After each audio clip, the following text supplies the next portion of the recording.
محمد اسلم، لیکن قوت کا مظاہرہ کرنے کے لیے سوائے انسانی خونریزی کے اور کیا حاصل ہوگا؟ سندھی، ہم مسلمان اور ان کے تمام ہمدردوں کو کسی بھی صورت یہاں سے جانے نہیں دیں گے، کیونکہ ہمارے راجہ داہر کا حکم ہے کہ جو بھی مسلمان ہاتھ لگے اسے گرفتار کر کے میرے پاس لے آؤ۔ محمد اسلم، تمہاری یہ حرکت مشتعل کر کے مسلمانوں کو تمہارے ملک پر حملہ کرنے کی دعوت دے گی۔ سندھی کہکا لگا کر ہنسا۔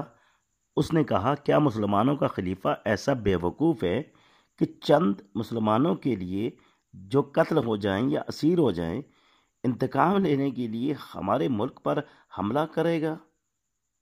محمد اسلم، مسلمان بھائی بھائی ہیں، چند مسلمان ہی نہیں بلکہ اگر ایک مسلمان بھی اسیر یا قتل ہو جائے تو اس کا انتقام لینا ساری دنیا پر فرض ہو جائے گا۔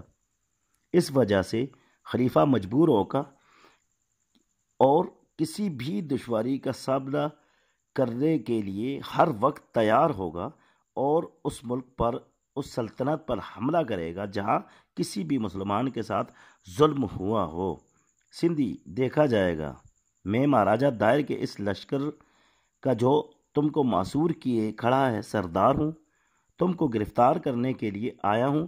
اگر تم نے ذرا بھی حرکت کی تو ہمارے نیزے تمہارے سر اڑا دیں گے، اس لیے تم خاموشی سے گرفتار ہو جاؤ۔ میں دیکھتا ہوں کہ تمہاری گرفتاری کا اثر خلیفہ اور مسلمانوں پر کیا ہوتا ہے اور تمہاری رہائی کے لیے وہ کیا کرتے ہیں۔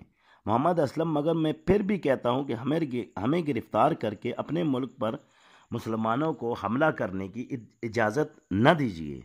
سندھی، بے وقوف مسلمان، ہم تم کو اسیر کر کے لے جائیں گے اور تمہاری قربانی مندروں پر چڑھائیں گے۔ محمد اسلم، کہیں ایسا نہ ہو کہ ہماری قربانی کے بجائے تمہاری قربانی ہو جائے۔ سندھی نے غضبناک ہوتے ہوئے کہا، یہ صرف خیال ہے۔ اچھا دیکھو، تمہاری قربانی ہوتی ہے یا ہماری؟ اب وہ اپنے ساتھیوں سے خطاب کرتے ہوئے بولا، مہابیرو، یعنی کہ بڑے بہادروں، ان ملیچ مسلمانوں کو اسیر کر لو۔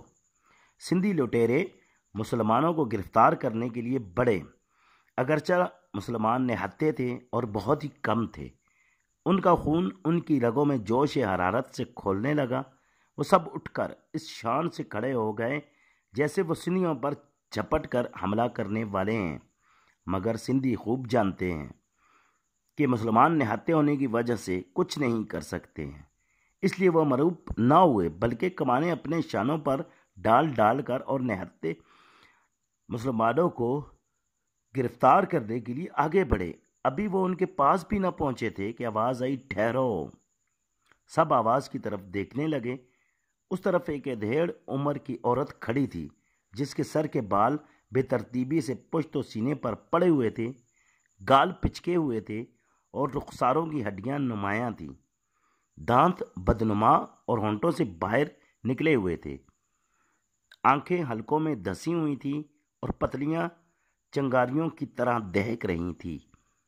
ایک سفید چادر سر سے پیروں تک اوڑھے کھڑی تھی، نہایت خوفناک معلوم ہو رہی تھی۔ اسے دیکھتے ہی تمام سندھی کسی قدر جھک گئے اور سندھی سردار نے کہا، آہا ماتا، یعنی کہ والدہ جوگنی۔ اس عورت کا نام جوگنی تھا، یہ ایک مشہور ساحرہ تھی۔ سندھ کا بچہ بچہ اسے جانتا تھا۔ وہ ایک ایسی غار میں رہتی تھی جس کے چاروں طرف ہر وقت سانپ دوڑتے رہتے تھے۔ تمام سندھی اس عورت سے ڈرتے تھے اور اس کا ادب کرتے تھے۔ جوگنی نے کہا، ہاں میں جوگنی ہوں اور اسی لیے آئی ہوں کہ تم کو آگاہ کر دوں کہ تم نجومیوں کی اس پیشن گوئی کو یاد کرو جو آج سے برسوں پہلے کی گئی ہے۔ سندھی سردار نے دریافت کیا، وہ پیشن گوئی کیا ہے ماتا؟ جوگنی، یہی کہ مسلمانوں کا سندھ پر قبضہ ہو جائے گا سردار، لیکن اس کا کوئی وقت تو نہیں بتایا گیا۔ جوگنی، وہ وقت بہت قریب آ گیا ہے سردار، لیکن ماتا جب تک ہم زندہ ہیں ایک مسلمان کو بھی اپنی پوتر بھومی یعنی کہ پاک زمین پر قدم نہ رکھنے دیں گے۔ جوگنی: مگر مسلمانوں کے سیلاب کو کوئی قوت نہ روک سکے گی، تم ان مسلمانوں کو چھوڑ دو۔ سردار کیسے چھوڑ دے؟ مہاراجہ دائر ہمیں فوراً مروا ڈالیں گے۔ جوگنی: میں نے تمہیں آگاہ کر دیا، اب تم جانو، سردار جانے، ہم تو مجبور ہیں۔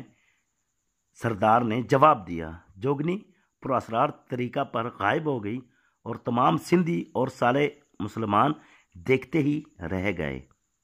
جب وہ چلی گئی تب سردار نے سپاہیوں کو مخاطب کرتے ہوئے کہا، ہم اس جادوگرنی کا کہا نہیں مان سکتے، لہٰذا آگے بڑھو اور ان تمام مسلمانوں کو اسیر کر لو۔ سندھی سپاہی بڑھے اور مسلمانوں کو گرفتار کرنے لگے۔ مسلمان مکہ بازی کر کے انہیں ہٹانے لگے، لیکن وہ اس قدر زیادہ تھے کہ ایک ایک مسلمان کو 10 اور 20 لپٹ گئے۔ اس طرح سے انہوں نے سب کو پکڑ کر رسیوں میں جکڑ لیا۔ انہیں گرفتار کر کے انہوں نے سرندیب کے مردوں اور عورتوں نیز جہازوں کے ناخداؤں کو بھی گرفتار کر لیا اور جہازوں کے اوپر سے تمام سامان وغیرہ اتروا کر اپنے قبضہ میں لے لیا۔ ان وحشی انسانوں نے مردوں، عورتوں اور بچوں سب کو ہی رسیوں سے جکڑ دیا اور اس سختی سے جکڑا تھا کہ اس کی تکلیف سے معصوم بچے بلبلا اٹھے۔ چنانچہ عورتوں نے ان سے استدعا کی کہ وہ ان کے بچوں کی رسیاں کھول دیں تاکہ ان کی تکلیف دور ہو جائے، مگر ان درندوں نے نہ مانا، بلکہ جن عورتوں نے استدعا کی انہوں نے ان کے گالوں پر تمانچے مارے اور انہیں تکلیف دی۔ ان کی یہ وحشیانہ حرکت دیکھ کر تمام مسلمان جوش و غضب سے سرخ ہو گئے، مگر وہ جکڑے ہوئے تھے، کچھ نہ کر سکتے تھے، پیج و تاب کھا کر رہ گئے۔ جب ایک عورت کو پیٹا گیا تو اس نے چلا کر کہا، یا حجاج، یا حجاج، بچاؤ اے حجاج۔ ہم پہلے بھی بیان کر چکے ہیں کہ حجاج بلاد مشرق کا واسرائے تھا اور یہ لوگ حجاج کے ہی پاس جا رہے تھے، اس لیے اس عورت کی زبان سے حجاج کا نام ہی نکلا۔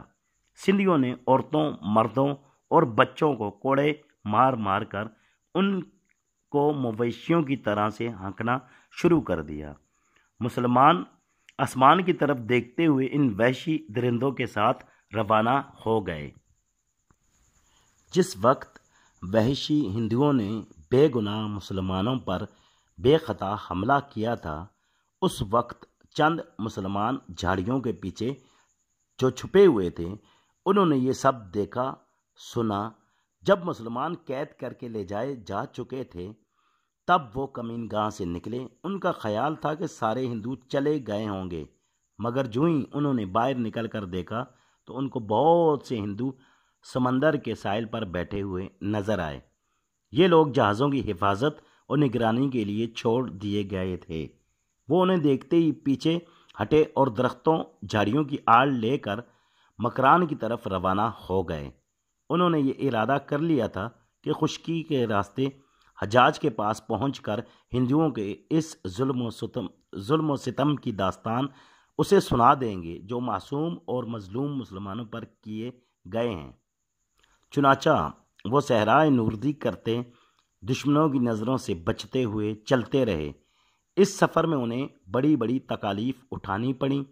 سنگلاخ میدانوں میں خطرناک جنگلوں، عریض و عمیق دریاؤں اور دشوار گزار پہاڑوں کو بڑی مشکل سے عبور کر کے شیراز پہنچے۔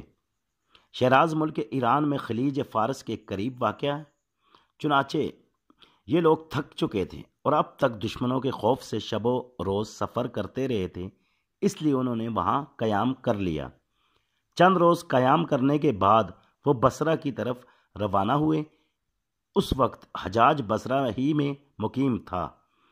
شیراز سے بصرہ کچھ زیادہ دور نہ تھا، لہٰذا وہ بہت جلد بصرہ میں داخل ہو گئے۔ ایک روز انہوں نے قیام کر کے آرام کیا اور دوسرے روز صبح ہی حجاج کی خدمت میں حاضر ہو گئے۔ حجاج کے باپ کا نام یوسف تھا۔ یوں تو یہ شخص بہت بڑا بہادر، مدبر اور مستقل مزاج انسان تھا، مگر ساتھ ہی بے حد سخت مزاج بھی تھا، لیکن اس کی سختی مزاجی محض خلافت ہی کے لیے تھی۔ وہ اس شخص کا دشمن تھا جو خلیفہ یا خلافت کے خلاف ایک لفظ بھی کہتا۔ اگر سچ پوچھا جائے تو اس کی یہ سختی کچھ غیر مناسب نہ تھی، کیونکہ اغیار اس فکر میں تھے کہ کسی طرح مسلمانوں میں خانہ جنگی کرا کر ان کی سلطنت اور خلافت کو تباہ و برباد کر دیں۔ حجاج اس چال کو سمجھ گیا تھا، اسی لیے وہ باغیوں کی سرکوبی کے لیے ہر وقت آمادہ رہتا تھا، مگر اس کے ساتھ ہی مسلمانوں کی پسینہ کی جگہ خون گرانے کو موجود بھی رہتا تھا۔ اسلامی درد اس کے دل میں تھا، وہ گوارا نہیں کر سکتا تھا کہ کسی بھی مسلمان کو کوئی ترچھی نگاہ سے دیکھے یا کوئی انہیں تکلیف دے۔ اس کا قاعدہ تھا کہ وہ صبح کی نماز پڑھتے ہی جامع مسجد میں بیٹھ جاتا تھا اور اکثر معاملات میں وہیں بیٹھا طے کرتا۔ چنانچہ جس روز سندھ کے پسماندہ لوگ اس کی خدمت میں حاضر ہوئے، وہ اس روز بھی مسجد میں ہی بیٹھا ہوا تھا اور لوگوں کی تمام درخواستیں سن کر احکام جاری کر رہا تھا۔ جب وہ ان لوگوں سے فارغ ہو گیا جو اس کے سامنے بیٹھے تھے تو ان لوگوں کی طرف متوجہ ہوا۔ حجاج کا چہرہ نہایت بارعب تھا۔ ابھی وہ جوان تھا، لیکن جوانی کے ایام ختم ہوتے جا رہے تھے۔ اس نے سرندیب سے آنے والے مسلمانوں سے مخاطب ہو کر دریافت کیا، کیا آپ کہیں باہر سے آئے ہیں؟ ایک مسلمان نے، جس کا نام زیاد تھا، جواب دیا، جی ہاں۔ حجاج، کہاں سے آئے ہو؟ زیاد، سرندیب سے۔ حجاج نے تعجب سے اس کی طرف دیکھتے ہوئے کہا، سرندیب سے؟ زیاد، جی ہاں، سرندیب سے۔ حجاج، معلوم ہوتا تھا کہ سرندیب کے راجہ اعلیٰ حضرت خلیفہ المسلمین سے رابطہ اتحاد کام کرنا چاہتے ہیں۔ زیاد، یہ بالکل صحیح ہے۔ حجاج، معلوم ہوتا ہے کہ سرندیب کے راجہ نیک دل ہیں۔ زیاد، نہایت نیک دل اور مسلمانوں کے خیر خواہ بھی ہیں۔ حجاج، جو مسلمان ان کی حدود سلطنت میں رہتے ہیں ان کے ساتھ اس کا برتاؤ کیسا ہے؟ نہایت ہی اچھا ہے۔ حجاج، وہاں کے مسلمان کس قدر ہیں؟ زیاد، 58 تھے۔ حجاج، خوش و خرم ہیں؟ زیاد، ہاں، جب تک سرندیب میں رہتے تھے۔ حجاج چون کر زیاد کی طرف دیکھتے ہوئے دریافت کرتا ہے، اور اب کہاں ہیں؟ زیاد نے افسوسناک لہجہ میں کہا، دام بلا میں اسیر ہو گئے ہیں۔